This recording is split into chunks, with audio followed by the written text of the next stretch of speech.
Bonjour docteur Jovelet. Eu égard à votre expérience de psychiatre auprès des personnes âgées, que vous suggère cette thématique du bien vieillir?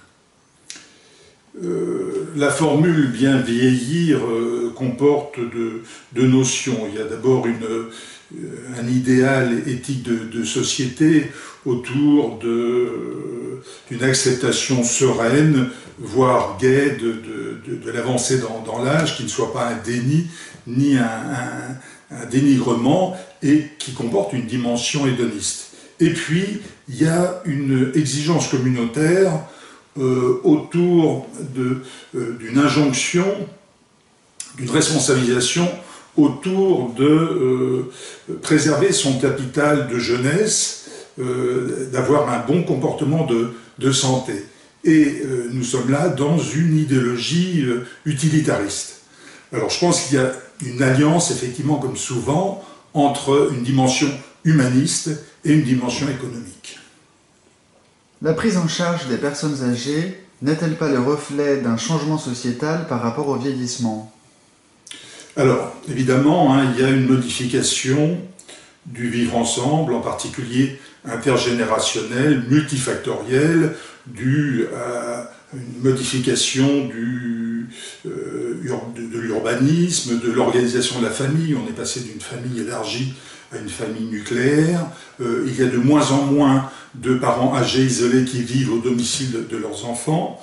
Et puis un maillage de la société qui fait qu'il y a un certain isolement. Il y a une montée aussi des individualismes qui a pu cet étayage, cette solidarité, qu'elle soit sociale, familiale, de quartier, de voisinage, et qui aboutit à deux choses qu'on remarque chez les personnes âgées aujourd'hui, c'est l'isolement et une précarisation, qu'elle soit sociale, familiale, affective, et aussi les associations nous l'indiquent, une précarisation financière.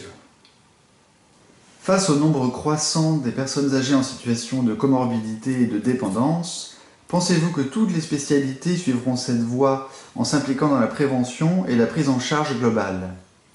Alors il faut considérer effectivement que on se rend compte que les maladies chroniques sont un poids de plus en plus lourd pour l'économie de la santé. En Europe, elles représentent 3/4 des dépenses. En France, évidemment, avec l'âge, on a de plus en plus de maladies chroniques, 6 sur 10 à 60 ans, 8 sur 10 à 80 ans, et que ça pèse de plus en plus. Comment remédier? Eh bien, il n'y a qu'une façon, c'est d'incurver la politique et d'orienter, en particulier en France, vers une politique de prévention.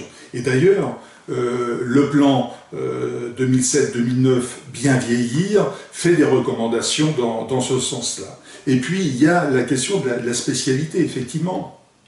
Le recours à de nombreux spécialistes fait que la médecine est de plus en plus segmentée, avec des empilements qui nuisent un petit peu à une prise en charge du sujet âgé, et il faut caler sur un modèle intégratif, c'est-à-dire, je dirais, une médecine de la personne.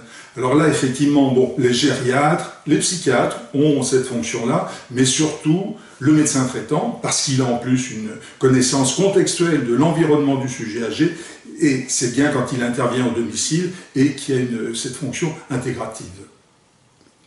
Nombre d'aidants professionnels auprès des personnes âgées alertent les directions d'établissement du manque de temps pour un soin de qualité. Comment se positionne la médecine par rapport à la notion du care? Alors, évidemment, prendre en charge l'expérience qu'on peut avoir tous, de prendre en charge un sujet âgé, c'est effectivement une écoute attentive, prendre du temps, prendre en considération ce qu'il dit, prendre en considération son mode de vie, son environnement, et ça, c'est, comme disent les médecins généralistes, chronophage, c'est-à-dire que ça justifie une médecine lente. Or, par rapport à ce temps-là, eh bien, on est dans une société où il faut être efficace, rentable et de plus en plus rapide.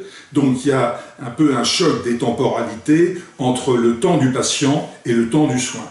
D'autre part, il y a dans notre médecine quand même la technicité, l'acte technique prend le pas sur le relationnel.